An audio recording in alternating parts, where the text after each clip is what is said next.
तो next form देखेंगे हम अपने इलस्ट्रेशंस में। तो याद करिए फर्स्ट फॉर्म में हमने n-1 के लिए नहीं इंक्लूड किया, तो हम इस फॉर्म में क्या करेंगे, n इज इक्वल टू -1 वाला इंक्लूड करेंगे, है ना। यानी हम इंटीग्रल dx अपॉन ए एक्स प्लस बी, और हमने देखा था इसका फॉर्मूला क्या हो जाता है, ln mod of a x plus b, और इसको डिवाइड करना पड़ेगा हमें x के कोइफिशिएंट से, यानी ये a से डिवाइड हो जाएगा एंड प्लस इंटीग्रेशन कांस्टेंट। एक खास बात आपको हमेशा ध्यान रखनी है कि जब भी आप dx अपॉन ए एक्स प्लस बी या dx अपॉन एक्स जब भी इस तरीके से इंटीग्रेशन करो, तो आप लॉग के अंदर ये मॉड लगाना कभी मत भूलना, ये हमेशा मिस्टेक होती है और इस मिस्टेक को हम लोग नहीं करेंगे, ठीक है। तो हम याद रखेंगे कि यहाँ हमेशा मॉड हमें लगाना है, ठीक है। ऑलराइट, तो चलिए कुछ एग्जांपल्स देख लेते हैं। तो पहला एग्जांपल लेते हैं, लेट अस से बहुत सिंपल सा integration dx upon let us से हमारे पास है 5 - 7x, ठीक है। तो स्टैंडर्ड फॉर्म है, डायरेक्ट हमें इस फॉर्म में ही दिख रहा है। तो हमारे पास ये सीधे सीधे हो जाएगा हमारा ln मॉड ऑफ 5 - 7x, और यहाँ पे x का कोइफिशिएंट कितना है -7, तो हमें -7 से डिवाइड करना पड़ेगा n प्लस सी, ये हमारा आंसर हो जाएगा, ठीक है। सेकेंड एग्जाम्पल देखते हैं।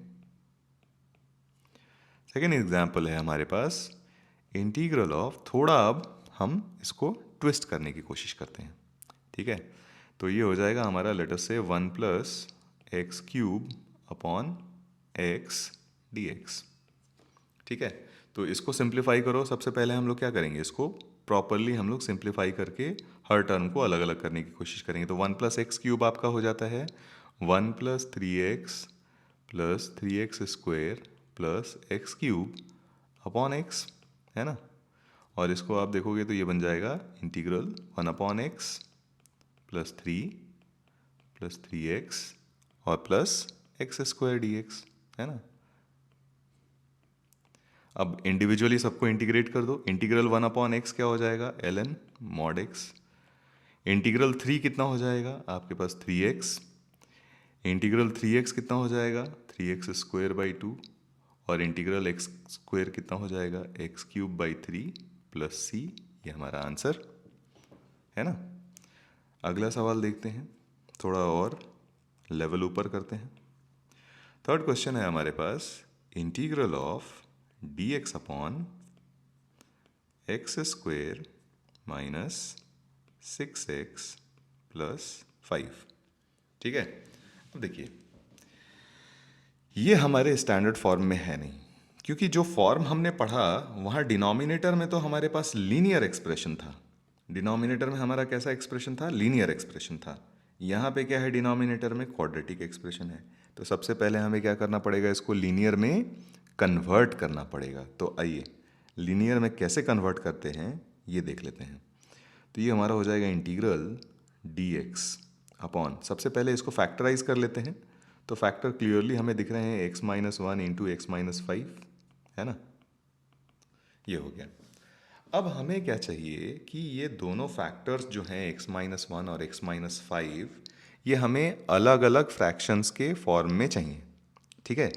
तो अगर आप एक खास बात देखो कि इन दोनों का डिफरेंस कितना आ रहा है, इन दोनों का अगर हम डिफरेंस देखें तो डिफरेंस 4 का है। तो आप क्या करो कि दोनों का जो डिफरेंस है, डिफरेंस से मल्टीप्लाई और डिवाइड कर दो, ठीक है। डिफरेंस से क्या कर दो, मल्टीप्लाई और डिवाइड कर दो। अब देखो इस डिफरेंस को मैनिपुलेट कैसे करेंगे हम, ठीक है। इस डिफरेंस को मैनिपुलेट हम इस तरीके से करेंगे कि हम इस 4 के बदले में x-1 माइनस x-5 लिख लेते हैं, चलेगा। और डिनोमिनेटर को हम दोनों ही फ्रैक्शन या दोनों ही न्यूमरेटर के नीचे डाल देते हैं, है ना। ये हो गया। तो यहाँ से देखिए x-1 कैंसिल, यहाँ से x-5 कैंसिल, तो इफेक्टिवली ये बन गया 1/4 integral of 1 upon x-5 minus 1 upon x-1, dx। ठीक है, देखिए अलग अलग हो गया। अब हम क्या कर सकते हैं, अपनी प्रॉपर्टी को यूज़ कर सकते हैं। फर्स्ट प्रॉपर्टी को, इसको अलग इंटीग्रेट करेंगे, इसको अलग इंटीग्रेट करेंगे। तो हमारा पहला टर्म जो है इसका इंटीग्रेशन कितना हो जाएगा, ये बन जाएगा ln मॉड x माइनस 5 और ये बन गया आपका ln mod x minus 1 n plus c. आप चाहो तो ln a minus ln b को आप ln a अपॉन b भी लिख सकते हो, है ना। ऑलराइट, एक और थोड़ा ट्रिकी सवाल लेते हैं। सवाल ये है कि integral x upon x square plus 2x plus 1 dx।